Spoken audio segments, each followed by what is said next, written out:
Salut à tous chers WeBasketteurs et WeBasketteuses, j'espère que vous allez très bien. Pour ma part, je suis très heureux de vous retrouver, même si aujourd'hui, je ne suis pas en live.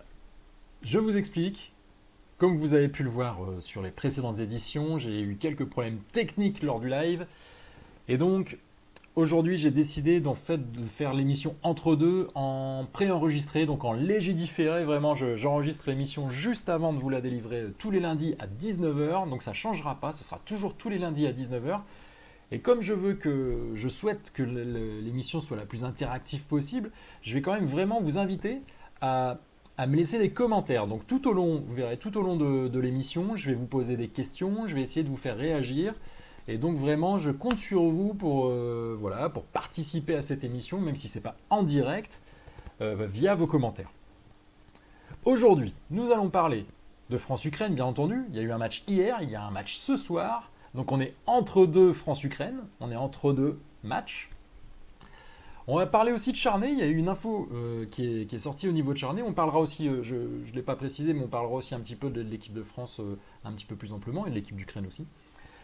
Info et mercato, comme d'habitude, hein, c'est on va dire, il y a toujours des infos en tout cas pour le moment dans le monde du basket féminin, de toute façon. Chose promise, chose due, on va faire un petit point sur le 3-3 et un tout petit point sur la WNBA. Je pense que c'est vraiment quelque chose sur lequel on pourra revenir par la suite. Sur le 3-3, il y a quand même pas mal d'infos à vous donner et des choses à suivre en ce moment. Notamment, voilà, c'est la période estivale, il y a une grosse activité de 3-3. Allez, c'est parti. Alors, j'en profite quand même pour toujours vous rappeler de mettre en avant le basket féminin par le biais de cette émission. C'est la seule émission qui est consacrée entièrement au basket féminin. Donc je vous invite toujours à liker, à commenter, à partager les vidéos, que ce soit sur Facebook, que ce soit sur YouTube, éventuellement sur Twitter, parce que souvent on fait aussi une publication Twitter qui passe un petit peu par la suite, même si on est moins présent. Mais donc forcément, plus vous êtes actif et plus il y aura de visibilité sur cette émission et forcément, plus on parlera de basket féminin. En ce moment, on parle beaucoup de football féminin, mais parlons quand même de basket féminin. Allez, premier sujet, forcément France-Ukraine. Donc France-Ukraine, je vous remets un tout petit peu le tableau de préparation, voilà le calendrier de préparation de l'équipe de France féminine de basket avant l'Eurobasket 2019 qui va donc se dérouler en Lettonie et en Serbie. Et voici le tableau de préparation. Donc nous avons un premier match hier à 20h30 sur RMC Sport 2. La France a battu l'Ukraine 107-76. Le match se déroule à Mont-de-Marsan. Ce soir, c'est déroulé à Mont-de-Marsan. Ce soir, c'est à nouveau à Mont-de-Marsan contre le même adversaire à 20h45 cette fois-ci. Et puis ensuite, vendredi, samedi et dimanche, en fin de semaine, nous aurons la Turquie. J'avais dit la Chine la dernière fois, c'est le drapeau de la Turquie. Le drapeau de la Chine, c'est celui-là. C'est un petit peu plus tard. Turquie, Russie et Serbie à Rennes, dont le troisième match sera diffusé sur RMC Story, c'est-à-dire en clair, hein, donc sur une chaîne gratuite. Et il y a un deuxième match qui s'est ajouté en clair, c'est le match qui aura lieu à Rouen le dimanche 23 à 18h30. Donc, petit focus sur l'Ukraine quand même. Finalement, j'avais pas tellement pris le temps de détailler leur parcours. Alors ce qui s'est passé, oui aussi, c'est quelque chose que je dois vous dire, c'est que en fait, entre le groupe qui était annoncé à la mi-mai, au début du mois de mai, il y avait 19 joueuses et le groupe qui a disputé le match d'hier, enfin déjà il y a eu 3 joueuses supplémentaires qui ont été ajoutées, à savoir Alina Yagupova, dont on se demandait ce qu'elle faisait, sa compagne Ludmila Noumenko, et puis aussi Radulovic. Je ne me rappelle plus de son prénom, mais c'est la 3e joueuse qui a donc été intégrée. Donc d'un groupe de 19 joueuses, c'est probablement passé à un groupe de 22 joueuses. Bien entendu, hier, il n'y a eu que 12 joueuses qui étaient présentes. Donc on verra ce soir si les joueuses changent du côté de l'Ukraine. On a quand même pu voir le gros impact d'Alina Yagupova. Je reviens donc sur finalement le parcours de qualification de l'Ukraine, qui est très intéressant quand même, il faut le souligner. L'Ukraine était dans le groupe de l'Espagne. Donc vous connaissez l'Espagne, c'est une grande nation de basket. Ben c'est l'équipe tenante du titre au niveau du championnat d'Europe. C'est une équipe qui nous pose souvent des difficultés. Et donc l'Espagne a fini première. Sur les confrontations directes, en fait, on s'aperçoit que l'Ukraine n'a vraiment pas démérité face à l'Espagne, hein, puisque au match aller, donc le 10 février 2018, voilà, c'était il y a plus d'1 an en fait. Eh bien, l'Espagne a remporté le match en Ukraine de 4 points uniquement. Et au match retour, le dernier match, là, l'écart était un petit peu plus important puisqu'il y a eu 13 points d'écart. Donc là, c'était au mois de novembre 2018 où l'Espagne a battu l'Ukraine. Mais en dehors de ça, l'Ukraine a vraiment battu nettement les autres adversaires qui sont la Bulgarie et les Pays-Bas. Donc on le voit sur les autres matchs. Et donc vraiment, l'Ukraine était tombée sur un groupe compliqué en fait, puisqu'il y avait l'Espagne, puisqu'il y avait une autre grosse équipe, mais l'Ukraine est une équipe relativement forte. D'ailleurs, au ranking, j'affiche pas de nouveau le ranking, mais au ranking, rappelez-vous, l'Ukraine est quatrième au niveau du ranking de la FIBA Europe. On va s'attarder un tout petit peu sur le match qui a eu lieu hier soir, avec quelques statistiques. Donc, le score final 107-75. C'était un match assez rigolo, puisqu'en fait, le premier quart-temps, il y a 28-26 pour l'équipe de France, et le dernier quart-temps, il y a 24-24 pour chacune des deux équipes. Donc vraiment, l'écart de 32 points s'est joué sur le deuxième et le troisième quart-temps. Donc à la mi-temps, il y avait 58-37 pour l'équipe de France, 49-37 pour l'équipe de France. En deuxième mi-temps, on s'aperçoit qu'en fait, c'est à peu près le même score, bon, un petit peu plus fort au niveau offensif pour l'équipe de France en première mi-temps, mais c'est exactement le même score dans les deux mi-temps pour l'équipe d'Ukraine. On voit qu'au niveau de l'adresse, quand même, l'équipe de France a été au-dessus, sauf pour les lancers francs, où là, vraiment, c'est un quasi parfait du côté de l'Ukraine. Au niveau des rebonds, l'Ukraine a pris un tout petit peu plus de rebonds, mais c'était assez équivalent. Beaucoup de passes décisives du côté de l'équipe de France, 28 passes décisives. Il faut dire aussi qu'il y a eu quand même beaucoup de possessions dans ce match, il y a eu un gros rythme. J'ai entendu d'ailleurs, je crois, Valériane Ayayi qui réagissait à la fin du match, ou peut-être une autre joueuse, c'était peut-être Elena Siak, je ne me rappelle plus, qui précisait qu'en fait qu'il fallait faire attention à la défense quand même, encaisser 75 points sur un match, c'était important. Sauf que je ne suis pas sûr que tous les matchs ont un rythme comme ça, et je pense qu'il y a eu beaucoup de possessions dans ce match. C'est une stat que j'aimerais avoir, ça, le nombre de possessions, je ne la retrouve pas. Si quelqu'un sait comment ça fonctionne, si cette stat existe déjà sur les rapports de la FIBA, moi je ne l'ai pas trouvé. Mais je suis curieux de voir, vraiment il y a eu des moments où il y a eu beaucoup d'attaques très rapides, et notamment beaucoup d'interceptions. D'ailleurs, je reviens sur ce point. Bon, tout ça pour dire que encaisser 75 points, s'il y a, enfin j'exagère, mais s'il y a deux fois plus de possessions, c'est pas beaucoup. C'est pas beaucoup 75 points s'il y a eu énormément de possessions. Et il y a une stat qui montre qu'il y a eu beaucoup de possessions et d'attaques très rapides, c'est les interceptions des Françaises. Les Françaises ont réalisé 16 interceptions. C'est rarissime d'avoir autant d'interceptions pour une équipe. Il y a eu 7 interceptions quand même aussi pour l'Ukraine. Donc en tout, on a plus de 20 interceptions dans le match. Donc c'était un rythme quand même assez effréné. Et donc forcément, quand on intercepte un ballon, déjà on coupe une possession rapidement. Et en général, il y a une contre-attaque derrière, donc c'est une possession qui est voilà, encaissée rapidement. Je me rappelle, il y avait une stat sur les... je pense que c'était en fin de match d'ailleurs, puisqu'il y avait à peu près une quinzaine d'interceptions françaises, et on voyait que la France avait marqué 30 points sur... non, c'était le nombre de balles perdues. C'était le nombre de balles perdues. Là, je vois 27 balles perdues du côté de l'Ukraine. Donc, c'était pas uniquement des interceptions, c'était aussi des mauvaises passes. Donc là, on a 15 balles perdues du côté de la France et 27 balles perdues du côté de l'Ukraine. Donc effectivement, quand on fait 27 balles perdues, en général, on ne peut pas gagner le match. C'est très rare. C'est rare de voir plus de 20 balles perdues et de gagner un match. Donc l'Ukraine a été maladroite d'une certaine manière, mais aussi les Françaises ont été très rapides à se protéger, ont bien coupé les lignes de passe, ont très très bien défendu et ont défendu de manière agressive. Donc vraiment, je relativise encore une fois la qualité de la défense française. Je pense que quand on met 30 points à l'équipe adverse, c'est qu'on a bien défendu. On a bien attaqué, mais on a bien défendu. Notamment, on se crée des attaques rapides et des contre-attaques parce qu'on défend bien et on coupe rapidement les constructions de jeu adverse. Et c'est ce qui s'est passé dans ce match. point important, alors je vais détailler avec vous aussi encore un tout petit peu plus les statistiques. On voit quand même 27 points d'Alina Yagupova. Faut voir qu'Alina Yagupova, elle a joué énormément, elle a joué plus de 30 minutes, là où les Françaises ont toutes joué 10 minutes, donc les 12 joueuses ont joué au minimum 10 minutes, donc il y a eu une énorme rotation du côté français, ce qui a permis quand même de maintenir un rythme physique assez élevé, qui a été difficile à suivre pour la plupart des joueuses ukrainiennes. On voit quand même que donc c'est Alina Yagupova qui est vraiment la go-to player de cette équipe d'Ukraine, avec aussi dans une moindre mesure l'apport d'Olesya Malachenko qu'on voit à 15 points ici et qu'effectivement on a beaucoup vu dans le match, qui a aussi beaucoup joué. Du côté français, écoutez, la marque est très répartie, je ne vous ai pas mis les tableaux de marque, mais il y a eu vraiment un bon match de beaucoup de joueuses. Valeriana Yayi, donc élue MVP en ayant marqué 15 points. C'est aussi Valeriana Yayi qui défendait sur Alina Yagupova, donc c'était aussi un défi au niveau défensif. Et une petite note, quand c'était pas Valeriana Yayi, c'était Ornella Bancole qui défendait sur Alina Yagupova avec pas mal de réussite.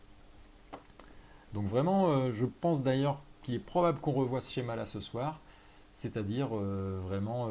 autant Alina Yagupova d'ailleurs ne défend pas forcément sur les lières françaises, on a pu voir qu'elle défendait parfois sur la meneuse, mais par contre, quand c'est l'Ukraine qui attaque, là, c'est soit Valeriana Yayi, soit Ornella Bancole qui défend dessus. Et on a vu, même dans l'attitude de Valérie Garnier au moment des temps morts, on voyait vraiment, notamment qu'elle donnait vraiment des grosses consignes défensives à Ornella Bancole sur Alina Yagupova. Et je pense que ça a été assez déterminant dans ce match. Et ça, je pense que c'est vraiment un point fort pour Ornella Bancole, son côté très athlétique, très aussi mental. Hein. C'est quelqu'un qui lâche rien, comme on dit, qui est très déterminé. Donc d'ailleurs, en plus, je la vois dans les stats, elle a pris 4 rebonds, alors qu'elle a joué finalement assez peu. Donc vraiment très, très bonne partition de beaucoup de joueuses. De Valeriana Yayi, d'Ornella Bancole, je vais souligner aussi Mariam Badian qui est, je crois, voilà, qui est ici présente au rebond.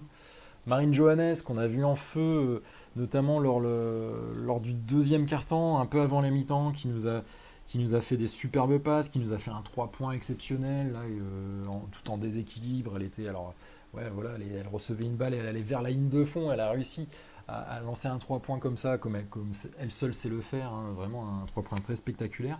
Et puis elle nous refait encore une passe, je crois, une passe dans le dos dans la minute après, ou c'était peut-être la passe d'avant, mais en moins d'une minute, là, j'avais noté un petit peu, voilà, en une minute à peu près, elle a fait 3 actions décisives quasiment coup sur coup, et ça a vraiment enflammé le match. C'était de toute façon une partie dominatrice de la part de l'équipe de France, le deuxième quart-temps et le troisième quart-temps qui a suivi.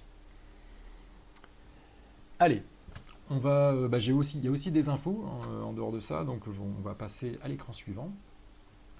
Donc on est toujours avec l'équipe de France. Et il y a eu quand même pas mal d'infos autour de ce match.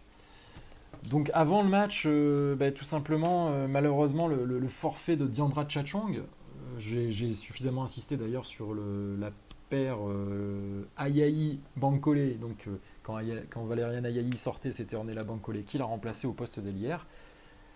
Et on se dirige vraiment vers ça, puisque Diandra Chachong est blessée, alors que c'était vraiment une ailière voilà, de grande qualité, avec un niveau européen reconnu. C'est malheureux, donc elle va louper l'Euro 2019. Le malheur des uns faisant le bonheur des autres, il est probable qu'Ornella Bancole, justement, gagne tout simplement des points assez importants, tout simplement numériquement, en remplacement de Diandra Chachong. Donc ce forfait s'ajoute à celui de Sarah Michel qui avait été annoncé donc avant même d'ailleurs la préparation, hein, c'était même pendant les playoffs de Ligue féminine du côté de Bourges. Donc il ne reste que 17 joueuses dans le groupe, hein, sachant que Braya Hartley nous rejoindra à la moitié du mois de juin. Toujours du côté, voilà, toujours sur le plan de la santé, il y a Sandrine Gruda et Elena Siak qui ont été ménagées. Donc Sandrine Gruda souffre de la cuisse, donc elle a vécu une grosse saison avec avec Skio et puis Elena Siak qui a vécu aussi une grosse saison, mais du côté de Montpellier. On se rappelle, pendant les finales, s'est blessée à la cheville. Il y a eu une entorse de la cheville assez sérieuse pendant les finales. Elle est revenue pour jouer de mémoire les 2 derniers matchs. Voilà, le match 4 et le match 5. Mais on se doutait un tout petit peu quand même que voilà, au niveau de l'organisme, Elena Siak était allée très loin, avait serré les dents, notamment lors des finales. Pour Sandrine Gruda, donc c'est une info que je n'avais pas, mais c'est pas étonnant. Hein, c'est des joueuses qui ont joué déjà les Coupes d'Europe, qui ont joué toute la saison. Ce sont des intérieurs aussi, hein, franchement. Ce sont des postes qui sont soumis à rude épreuve voilà, dans le basket moderne, et notamment quand ça va vite. Voilà, on doit sauter très souvent, on saute plus souvent, hein, mine de rien, pour aller prendre des rebonds hein, quand on est sur les postes intérieurs. Donc forcément, les articulations, les genoux, et au niveau musculaire, c'est un tout petit peu plus délicat. Il y a un autre point aussi, c'est que ça, c'est un petit peu ce qui manque au basket féminin, c'est plus de professionnalisme, plus de professionnalisation, pas plus de professionnalisme d'ailleurs, mais plus de professionnalisation des staffs médicaux.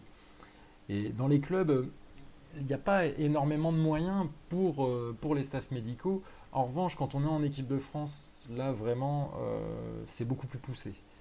On a des staffs médicaux déjà de très haut niveau et à plein temps pendant les durées de stage à disposition des filles.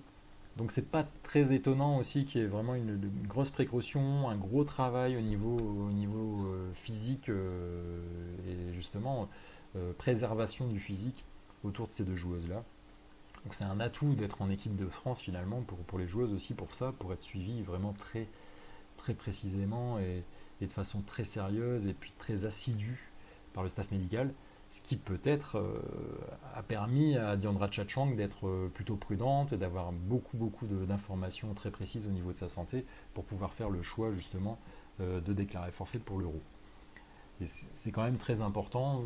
Vaut mieux parfois, vraiment se reposer pour mieux repartir par la suite, parce que sinon on traîne des blessures pendant longtemps. Et là, je pense vraiment que c'est très important pour Elena Siak, d'ailleurs, qui répondait à l'interview, n'était pas vraiment forcément sûre de participer à l'Euro. Il y a encore beaucoup d'incertitudes pour Sandrine Gruda probablement aussi.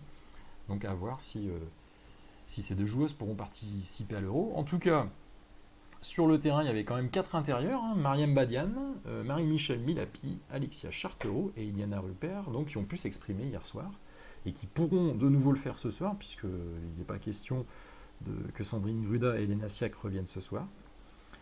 Et donc il ne restait plus que 2 joueuses à écarter entre voilà, ce que je vous avais dit, les 17 joueuses dans le groupe, Breya Hartley qui n'est pas encore arrivée, et deux joueuses donc, qui sont mises, qui sont ménagées. Donc il y avait 2 joueuses qui ont été écartées, c'était Sarah Chevaujon et Magali Mendy, donc non retenues pour le premier match. Et ce que j'ai observé pendant le match, c'est que la France...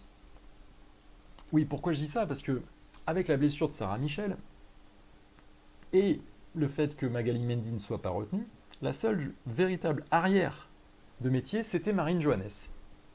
Et donc, qu'est-ce qu'on fait quand Marine Johannes n'est pas sur le terrain? Qu'est-ce qu'a fait Valérie Garnier? Elle a mis 2 meneuses. Donc, je ne me rappelle plus exactement je pense dans quelle combinaison ça s'est fait, mais au début, le match a été démarré donc, avec Olivia Ipoupa et Marine Johannes donc, sur les postes arrière.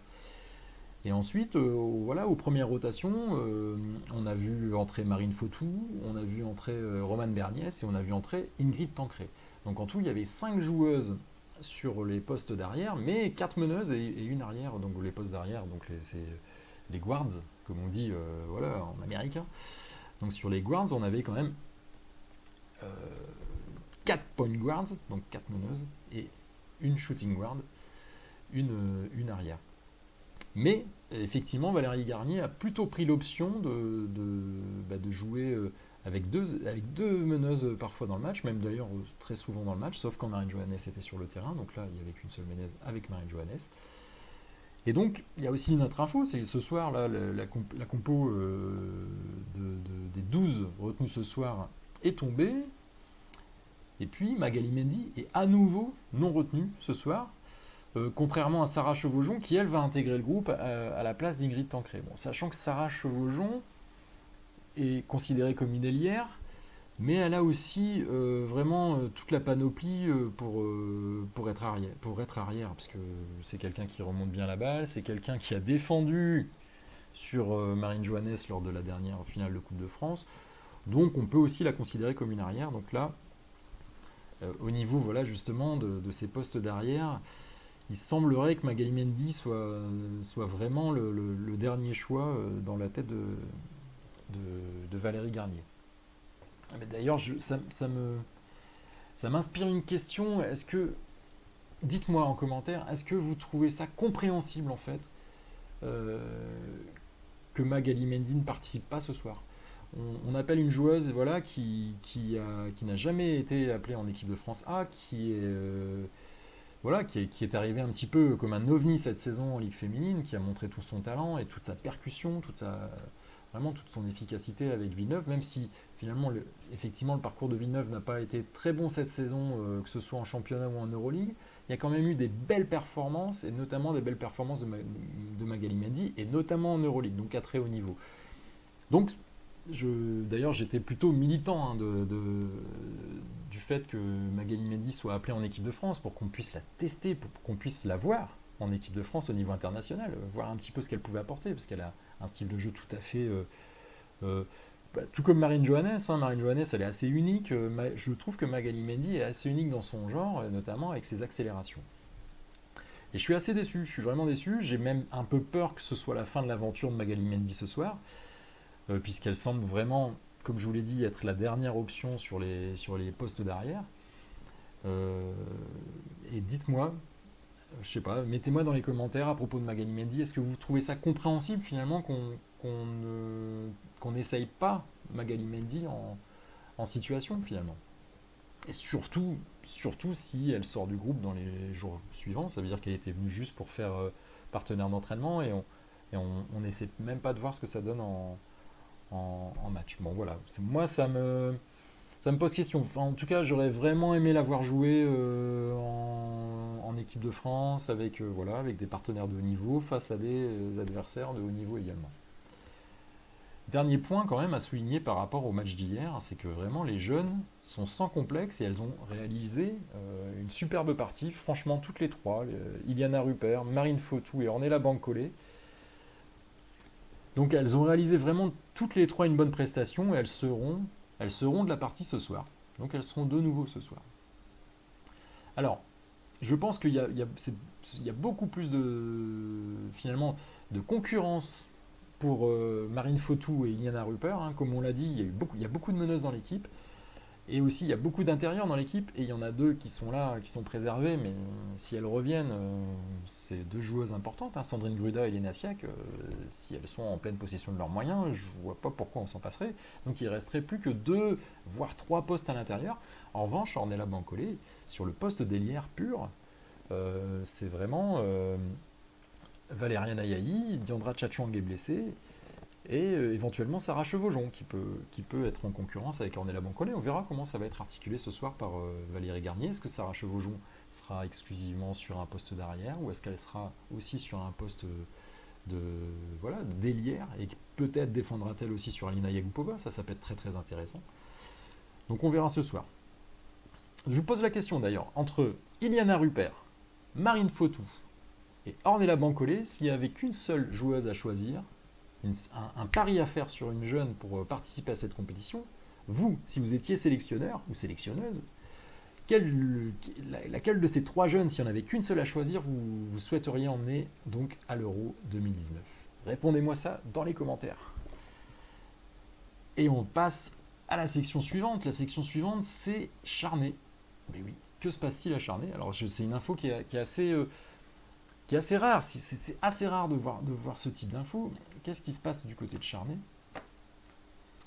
En fait, Charnay a créé une cagnotte. Il est expliqué dans la cagnotte, donc c'est une campagne de financement participatif. Donc je vous ai mis ici la publication qui a été faite sur Facebook. Je ne sais pas, est-ce que vous allez pouvoir la voir? Non, même pas. Alors c'est ici. Donc en fait, le club de Charnay lance une campagne de financement participatif sur un site qui s'appelle lepotcommun.fr. Et le club précise que nos partenaires publics et privés vont bien sûr continuer à soutenir le CBBS, mais cela suffira-t-il à atteindre le budget minimal nécessaire pour évoluer à un tel niveau? Et c'est là que c'est assez curieux, c'est-à-dire que alors, on n'a pas tellement plus d'infos. Je ne connais pas quel est le budget minimal nécessaire, alors, est-ce un budget imposé par la Fédé, ou est-ce que c'est le budget minimal nécessaire de fonctionnement estimé par le club? Ça, je ne sais pas. Et puis, donc, quel est son montant? Et combien, si le club manque d'argent pour boucler ce budget minimal nécessaire, de combien est l'écart? Ça, ce sont des choses qu'on ne connaît pas. Alors j'ai vu qu'il y avait eu quand même quelques dons, hein, visiblement des soutiens, mais il y a pas mal de questions qui se posent derrière cette démarche. Et d'après vous, dites-moi en commentaire, est-ce que vous trouvez ça intéressant, hein, dans le côté vraiment assez finalement novateur de la part du club, de faire appel à un financement participatif? Moi, la dernière fois que j'ai vu un appel de financement participatif pour un club de basket féminin, c'était en Ligue féminine, c'était Nice la saison dernière. Enfin voilà, il y a maintenant à peu près un an et demi, qui au mois de janvier avait fait un appel aux dons parce que Nice était en grande difficulté financière, et puis sur les raisons invoquées qui étaient des retards de paiement de subventions, avait des difficultés pour pouvoir payer les frais de déplacement, les frais d'hébergement de l'équipe sur les prochains matchs. Donc dites-moi en commentaire, est-ce que vous trouvez que la démarche de Charnay est intéressante ou est-ce qu'elle est inquiétante? Peut-on s'inquiéter sur la bonne tenue de Charnay en Ligue féminine l'année prochaine? C'est une question que je vous pose. Dites-moi ça en commentaire, ça m'intéresse énormément. Je continue avec les petites infos. Les autres infos, donc ça s'est quand même calmé au niveau du mercato. Les seules infos de la semaine que j'ai pu relever, c'est la signature de Jody Cornelis Sigmundova, donc qui était à Tarbes cette saison et qui rejoint Mondeville en Ligue 2 pour la saison prochaine. Et aussi des informations très intéressantes du côté du Dynamo Koursk, qui est le récent finaliste de l'Euroleague et du championnat russe, hein, puisque dans les deux cas, le Dynamo Koursk s'est fait battre par Ekaterinbourg. Eh bien, Sonia Petrovic va signer à Gérone, donc Gérone, hein, comme vous l'avez vu la semaine dernière, qui perd ses deux joueuses américaines. Et donc c'est Sonia Petrovic, la Serbe, l'internationale serbe, qui signe à Gérone. Et comme je vous l'avais annoncé également, Lucas Mondello, le coach emblématique donc, de l'équipe d'Espagne et du Dynamo Koursk, qui a été élu meilleur coach de l'Euroleague cette année, a quitté Koursk pour rejoindre les Antilopes de Toyota au Japon la saison prochaine, et il sera remplacé par Roberto Iniguez. Roberto Iniguez, qui est tout simplement le coach de Valeriana Yahi, qu'est-ce que je raconte, qui était le coach plutôt de Gerald Casas à Sopron, et donc cette saison, et qui a éliminé Bourges cette saison en quart de finale, et qui a fini 4e de la dernière Euroleague. Voici pour les infos transfert et mercato. D'ailleurs, que j'ai oublié de mettre à jour, mais j'avais parlé de Charnay et du mercato sur la même fiche. Donc, maintenant, je vais vous parler du 3-3. Allez, petit point sur le 3-3. La saison du 3-3 a quand même bien commencé. Enfin, c'est au mois de juin que ça débute. Il y a le mondial 3-3 U18 qui s'est terminé, et sont les Américaines qui ont conservé leur titre de championne du monde, et la France a gagné la médaille de bronze. Il y a eu l'annonce de l'Euro 3-3 qui se jouera en 2021. Pardon. L'Euro 3-3 se jouera en 2021 à Paris. Donc on aura un Euro 3-3 en 2021. Et on aura peut-être aussi un euro féminin en France en 2021. Donc dans 2 ans, donc on fera peut-être le doublé au niveau de l'organisation de l'euro, que ce soit en 5-5 ou en 3-3. Il faudra essayer quand même de faire en sorte que ce ne soit pas aux mêmes dates. On verra ça. En ce moment, il y a la Nations League, donc la Ligue des Nations. Bah, c'est en fait un terme à la mode, hein, puisque c'est très actuel au niveau du football notamment. Le Portugal a remporté la Ligue des Nations de football masculin ce week-end. Et donc la France, les U23, hein, donc les moins de 23 ans, l'équipe de France dans laquelle il y a Caroline Herriot, il y a aussi Victoria Majekodumni, et je crois qu'il y a Katia Mosengo, et j'ai oublié le nom de la quatrième joueuse. Mais donc les moins de 23 ans de l'équipe de France jouent la Ligue des Nations. Elles ont fait 2 tournois pour l'instant, donc c'est des tournois.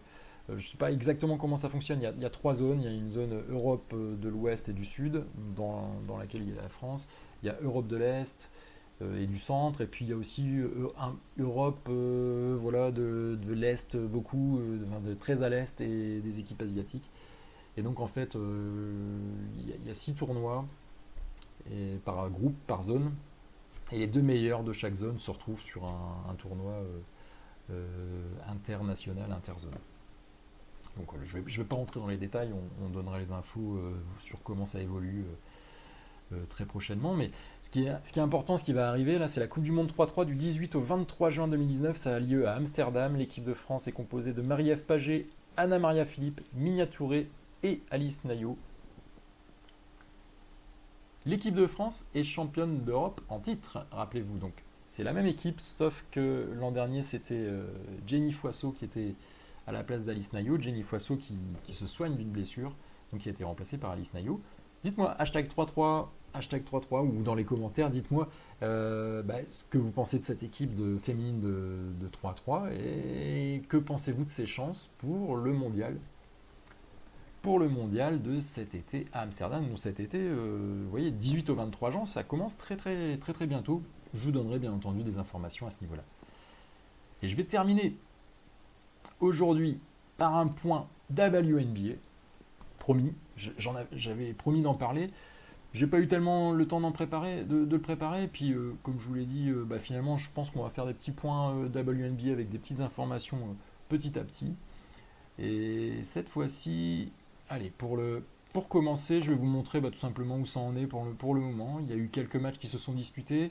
Alors en WNBA, c'est comme en NBA, tout le monde n'a pas forcément disputé le même nombre de matchs. Vous voyez les victoires et les défaites. Vous voyez que les meilleures équipes actuellement, les équipes qui n'ont subi qu'une seule défaite, en tout cas, c'est Connecticut et Washington. Ensuite, on a les Lynx de Minnesota, Los Angeles Sparks, Indiana Fever. Donc ça, c'est les équipes qui ont gagné plus de matchs qu'elles n'en ont perdu, dirons-nous, qui ont un pourcentage de victoire supérieur à 50%.